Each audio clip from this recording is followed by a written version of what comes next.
Academy आप सबों का स्वागत करता है अपने YouTube चैनल में। और आज का जो विषय है बड़ा ही मज़ेदार विषय है। यह विषय है विराम चिन्ह, पंक्चुएशन, जिससे ज़रूरत पड़ती है, हर जगह इसकी ज़रूरत पड़ती है। अगर हम इन विराम चिन्हों का सही प्रयोग करना नहीं जानेंगे तो हमारी अशुद्धि अत्यधिक होगी, साथ ही साथ आपकी बात भी दूसरे व्यक्ति नहीं समझ पाएंगे। तो हम इसका प्रयोग क्यों करते हैं, कौन कौन से विराम चिन्ह हैं, हिंदी में इसका प्रयोग क्यों किया जाता है, ये सारी बातें आप उदाहरण के साथ जानेंगे। तो चलिए पाठ में आरंभ करती हूँ। विराम चिन्ह, विराम चिन्ह यानी पंक्चुएशन। विराम है क्या, आप सभी जानते हैं विराम का अर्थ होता है रुकना या ठहरना। विराम, मैं जो बोल रही हूँ, मेरे बोलने में आप महसूस कर रहे होंगे कि कई जगहों पर मैं बोलते समय कुछ क्षण के लिए रुक रही हूँ, कुछ देर ज़्यादा रुक रही हूँ, कहीं बहुत कम समय रुक रहा है। तो वही उन्हीं चीज़ों को मैं आज पढ़ाऊंगी ताकि आपकी अशुद्धि भविष्य में न हो। तो बोलते समय हम सब, हम भी, आप भी, सारी बातें एक ही गति से नहीं बोल जाते हैं। वहाँ रुकने के लिए एक वाक्य के बीच में कभी कभी कुछ क्षणों के लिए रुकते हैं, और इसी प्रकार जब वाक्य समाप्त होने लगता है तब हम वहाँ थोड़ी देर के लिए ठहर जाते हैं। हमें रुकना पड़ता है अपने वाक्य को बताने के लिए कि मेरी बात कंप्लीट होगी, मेरी बात पूरी होगी।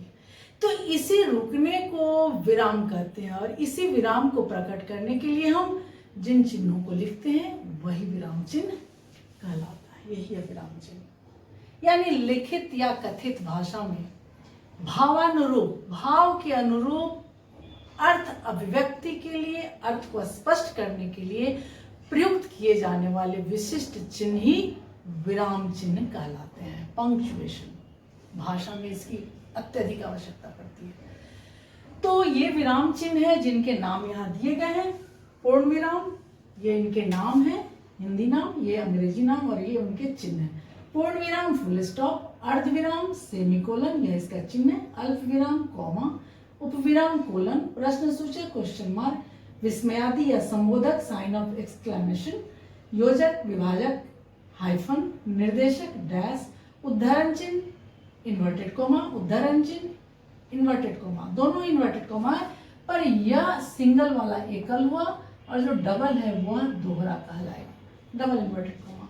विवरण चिन्ह साइन ऑफ फॉलोइंग, कोष्ठक ब्रैकेट, हंस पद या त्रुटि पूरक, लाघव या संक्षेप सूचक साइन ऑफ एब्रिविएशन, और वाक्य संकेतक। इसे मैं बारी बारी से बताऊंगी कि विराम चिन्ह का प्रयोग हम कैसे करते हैं, वाक्य के द्वारा, उदाहरण के द्वारा, ताकि आप पूरी तरह से इसकी जानकारी प्राप्त कर सकें। अपने साथ नोटपैड और कलम अवश्य रखिएगा। जो मैं बोलूंगी, जो मैं उदाहरण दूंगी, उसको फटाफट आप नोट कर लीजिएगा। तो चलिए, एक लाइक और सब्सक्राइब आपके द्वारा शेयर अत्यधिक, ठीक है। तो पहला जो चिन्ह है पूर्ण विराम फुल स्टॉप, पूर्णतः विराम करना है, पूर्णतः पूरी तरह में ठहरना, यानी बोलते समय एक बात पूरी होने पर हम थोड़ी देर रुक कर अगली बात करते हैं, वहां हम पूर्ण विराम का प्रयोग करेंगे। दूसरा, लिखित रूप में एक बात या वाक्य की पूर्णता पर हम इसका प्रयोग करते हैं। लिखित रूप में इसका प्रयोग क्या होता है, प्रश्नवाचक तथा विस्मयादिवाचक वाक्यों को छोड़कर अन्य सभी वाक्यों में इसका प्रयोग, सभी प्रकार के वाक्यों में इसका प्रयोग करते हैं। दोहा में, चौपाई में, श्लोक में आदि छंदों के बीच भी इसका प्रयोग होता है। जैसे मैं एक दोहा देती हूँ, रघुकुल रीति सदा चली आई, पूर्ण विराम है, पूरी तरह ठहरना है। अगर मैं एक वाक्य देती हूँ, रघुकुल रीति सदा चली आई,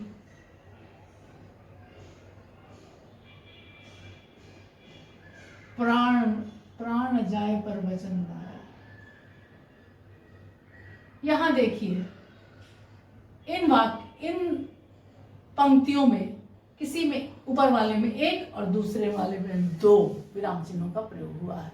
यानी दोहा, चौपाई, सोरठा, श्लोक आदि छंदों की पहली पंक्ति में सिंगल एक विराम चिन्ह होगा, और दूसरी पंक्ति के अंत में पूर्ण विराम यानी दोहरा लगाते हैं, दोहरा चिन्ह लगाते हैं, जो कि यहाँ मैंने एग्जाम्पल पर आपको बताया, ठीक है।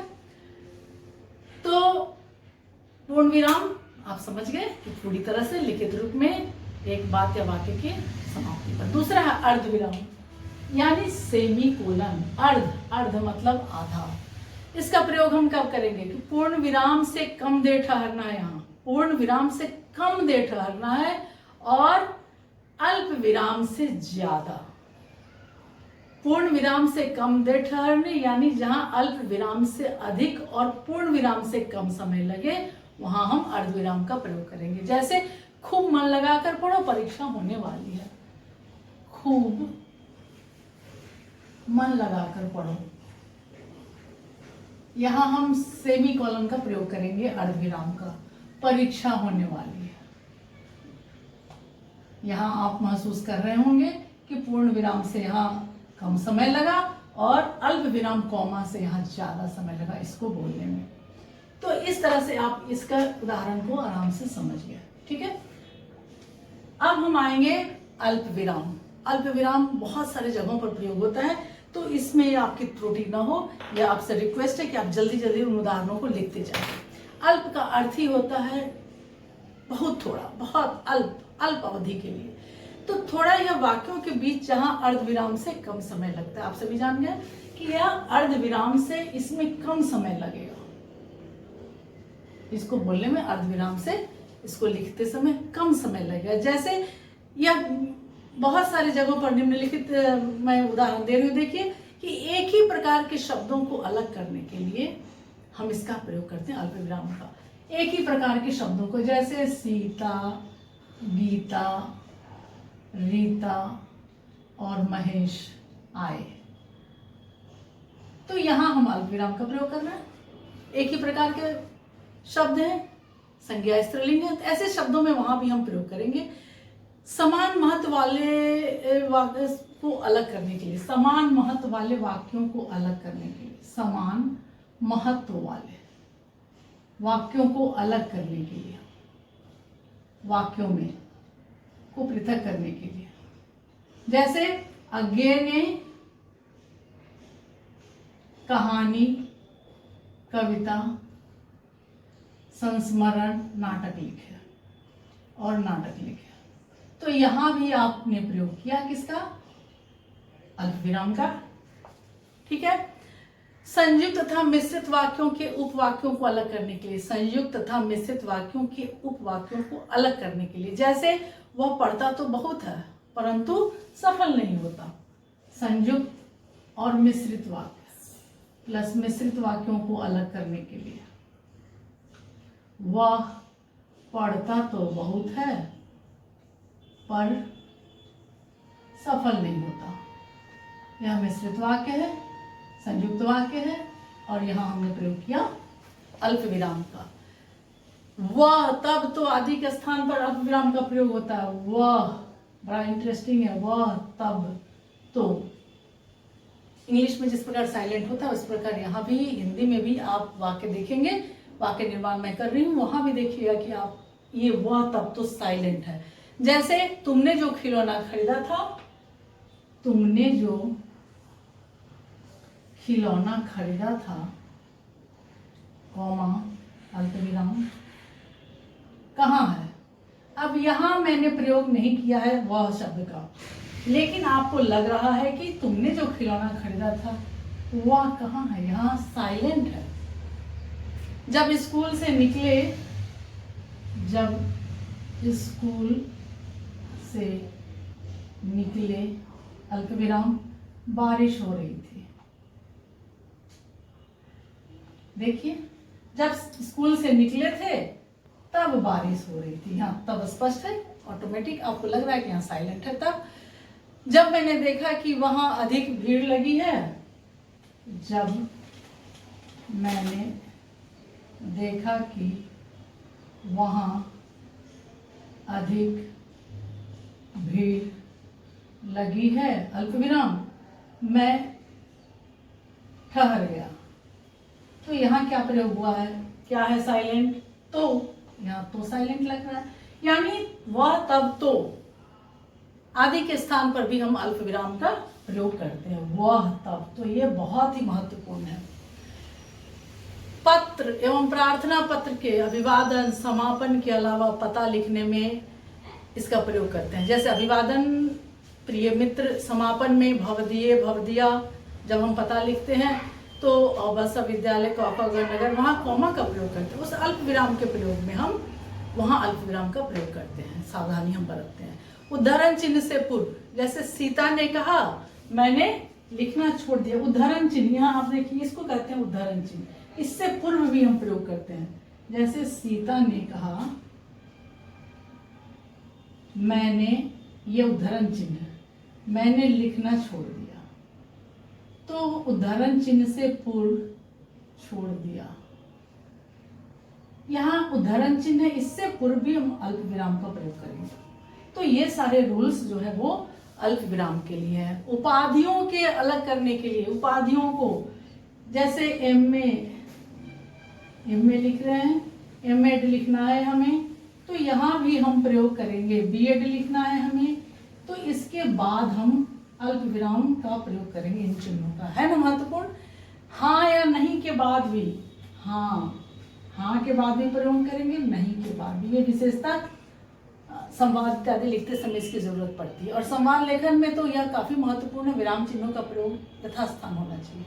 ठीक है, जब किसी वाक्य में कर्ता अपनी क्रिया से दूर हो तो कर्ता के बाद हम अल्प विराम का प्रयोग करते हैं। जैसे वह आदमी, आदमी यहाँ करता है तो आदमी के बाद हम अल्प विराम का चिन्ह लगाएंगे।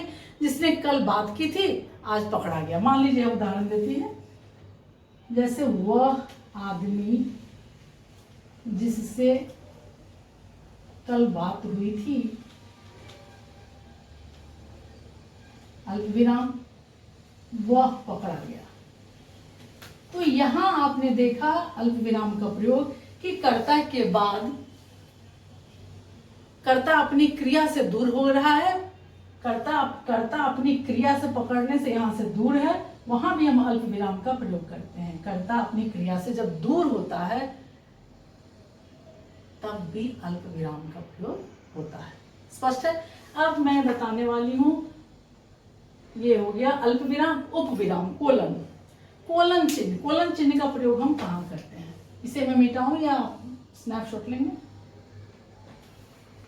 कोलन का प्रयोग किसी भी वाक्य को अलग करने के लिए कोलन का प्रयोग होता है। किसी भी वाक्य, जैसे देखिए दहेज एक अभिशाप, कहाँ है उप विराम कोलन। शब्दों को अलग करने के लिए कोलन का प्रयोग, जहां किसी बात को अलग करना हो, किसी बात को अलग करना हो। जैसे दहेज एक अभिशाप, दहेज कोलन यानी उपविराम एक अभिशाप। अभी चल रहा है स्वच्छांजलि, स्वच्छांजलि कोलन उपविराम एक अभियान। यहाँ दो बात कही गई है, एक अभियान है स्वच्छांजलि यानी स्वच्छता के लिए, दहेज एक अभिशाप है, इस पर आपको बातें लिखनी है। यानी किसी बात को अलग करने के लिए हम उपविराम का प्रयोग करते हैं। इसके बाद आएंगे प्रश्न सूचक। प्रश्न सूचक से स्पष्ट है, जहां हम इंग्लिश में वाई और हिंदी में कब, क्या, कौन, किसे, किसको इत्यादि से वाक्य की शुरुआत हो, वहां हम प्रश्नवाचक चिन्ह का प्रयोग करेंगे, या वाक्य के अंत में चिन्ह का प्रयोग होगा। कब, क्या, कौन, किसे इत्यादि वाली बात। बाहर कौन खड़ा है, बाहर किसकी गाड़ी खड़ी है, वह क्या लाया, तुम्हारा नाम क्या है, इत्यादि शब्दों के प्रयोग में हम अंत में प्रश्न सूचक वाक्य चिन्ह का प्रयोग करते हैं। ठीक है। अब है बारी विस्मयादि या संबोधक, साइन ऑफ एक्सक्लेमेशन। यह हर्ष, शोक, आश्चर्य, विस्मय यानी घृणा इत्यादि में प्रयोग किया जाता है। वाह तुमने तो कमाल कर दिया, अरे वाह आपकी गाड़ी कितनी अच्छी है, शाबाश बड़े अच्छे अंक लाए हो। तो वहां हम इस तरह के एक्सक्लेमेटरी, ये एक्सक्लेमेशन का प्रयोग करते हैं। छी कितनी बदबू आ रही है, घृणा के लिए। तो एक्सक्लेमेशन का हम प्रयोग करते हैं हर्ष, शोक, आश्चर्य, घृणा इत्यादि मन के भावों को व्यक्त करने के लिए हम उसका प्रयोग करते हैं। योजक चिन्ह, योजक या विभाजक या हाइफन, इसका प्रयोग कई जगहों पर होता है। योजक चिन्ह, जिस प्रकार अल्पविराम में देखिए आपने कई जगहों पर अल्पविराम का प्रयोग होता है, ठीक उसी प्रकार योजक चिन्ह भी है, कई जगहों पर प्रयोग होता है। जैसे युग्म शब्दों के बीच, युग्म, लोटा डोरी, लोटा डोरी, माता पिता, दाल भात इत्यादि शब्दों के बीच इसका हम प्रयोग करते हैं। एक बात ध्यान देने की जरूरत है कि निर्देशक से हाइफन दोनों की लंबाई जो है वह निर्देशक की अधिक होगी और हाइफन का लंबाई जो है वह कम होगी। लोग यहाँ कंफ्यूज करते हैं, यह है योजक और इससे यह बड़ा जब हो जाएगा, यह थोड़ा निर्देश देना, किसी बात को बताना, तो यह इसके लेंथ में परिवर्तन होगा। योजक चिन्ह छोटा होगा, क्यूट सा छोटा, लेकिन निर्देशक जो योजक से थोड़ा बड़ा होगा। तो यह बीज के अर्थ में भी प्रयोग होता है, जैसे राम रावण युद्ध बीज के अर्थ में भी देना है तो यहाँ भी हम इसका प्रयोग करते हैं योजक चिन्हों का। सा से सी किसी से तुलना करने के लिए, सा से सी, चांद सा मुखड़ा, चांद सा, जब हम सा का प्रयोग करेंगे चांद सा मुखड़ा, तो वहां भी हम योजक चिन्ह का प्रयोग करेंगे। निर्देशक डैश, डैश का चिन्ह कहाँ प्रयोग करेंगे? निर्देशक चिन्ह संवाद बोलने के लिए, किसी वाक्य को उद्धृत करने के लिए, किसी वाक्य को बताने के लिए। जैसे अगर शिक्षक किसी छात्र से कहता है, निर्देशक, कि भारत के प्रथम प्रधानमंत्री कौन थे, प्रथम प्रधानमंत्री कौन थे, तो यहाँ शिक्षक जो है इसके बाद ये निर्देशक चिन्ह का प्रयोग होगा। छात्र कहेगा, जो भी उसका उत्तर देगा, भारत के प्रथम प्रधानमंत्री, जो भी उत्तर देना वो देगा, ठीक है। उद्धरण चिन्हों के रूप में भी इसका प्रयोग होता है, जैसे करो या मरो, करो या मरो, इसके बाद हम निर्देशक चिन्ह का प्रयोग करेंगे। ये किसने दिया था नारा? गांधी ने दिया था, महात्मा गांधी ने। तो यहां भी हम निर्देशक चिन्ह का प्रयोग करेंगे। अब आएंगे उद्धरण चिन्ह। एकल उद्धरण चिन्ह, सिंगल, एकल का प्रयोग हम उपनाम को करने के लिए, किताबों के नाम इत्यादि को लिखने के लिए में उसका प्रयोग करते हैं। जैसे कामायनी, प्रसाद की रचना है तो कामायनी को हम सिंगल इन्वर्टेड कॉमा में करेंगे, प्रसाद की रचना है। सच्चिदानंद, हीरानंद, वात्सायन, अज्ञे, तो अज्ञे उनका उपनाम है तो वहां अज्ञे को हम एकल उद्धरण चिन्ह से घेरेंगे। रामायण वाल्मीकि की रचना है, रामायण, तो रामायण को हम एकल उद्धरण चिन्ह में प्रयोग करेंगे। दोहरा उद्धरण चिन्ह क्या है? Inverted comma double. दोहरा किसके लिए प्रयोग होगा? हूबहू किसी कथन को लिखने के लिए, हूबहू, हूबहू किसी कथन को लिखने के लिए हम दोहरा उद्धरण चिन्ह का प्रयोग करेंगे। जैसे आपका कथन हो जहां हमें कोई परिवर्तन नहीं करना है, हूबहू उस कथन को लिखेंगे। जैसे कथन के मूल रूप में लिखा, जैसे नेहरू जी ने कहा आराम हराम है, नेहरू जी ने कहा, यहाँ निर्देशक चिन्ह देंगे और यहाँ डबल इन्वर्टेड कॉमा का प्रयोग करेंगे, आराम हराम है, ठीक है। तो निर्देशक चिन्ह और एकल निर्देशक चिन्ह और दोहरा एकल, यहाँ तीनों चीज इसमें आपको स्पष्ट हो गया होगा कि आराम हराम है, ये डबल इन्वर्टेड कॉमा में आएगा और ये निर्देशक चिन्ह का भी यहाँ प्रयोग होगा, ठीक है। इसके बाद विवरण चिन्ह, विवरण चिन्ह जो कि साइन ऑफ फॉलोइंग। विवरण चिन्ह का कहाँ प्रयोग करेंगे? जहां किसी बात का उत्तर या उदाहरण आगे देना हो, किसी भी बात का उत्तर या उदाहरण आगे देना हो। जैसे विकारी के चार भेद हैं, अगर मैं कहूं कि आगे हमको देना है कि विकारी के चार भेद हैं, तो यहाँ हमें क्या देना है? कौन सा चिन्ह? इस चिन्ह का प्रयोग करना पड़ेगा, उदाहरण चिन्ह का, ये विवरण चिन्ह का प्रयोग करना पड़ेगा, इस विवरण चिन्ह का प्रयोग करना पड़ेगा। विकारी के चार भेद हैं, कौन कौन से? संज्ञा, सर्वनाम, विशेषण और क्रिया। यहाँ हम इसका प्रयोग करेंगे विवरण चिन्ह का। कोष्ठक, ब्रैकेट, ब्रैकेट का प्रयोग मूलतः साहित्य में इसी ब्रैकेट का प्रयोग होता है, लेकिन गणित में और सारे ब्रैकेट हैं, कर्ली ब्रैकेट और दूसरे भी हैं, उसका प्रयोग हम गणित में करते हैं, लेकिन कोष्ठक भाषा में अधिकतर इसका प्रयोग होता है। किसी कठिन शब्द के अर्थ को बताने के लिए, वाक्य की सामग्री को अलग दिखाने के लिए, क्रम सूचक वर्ण को अलग करने के लिए। जैसे मैं कहूं कि संज्ञा के दो भेद,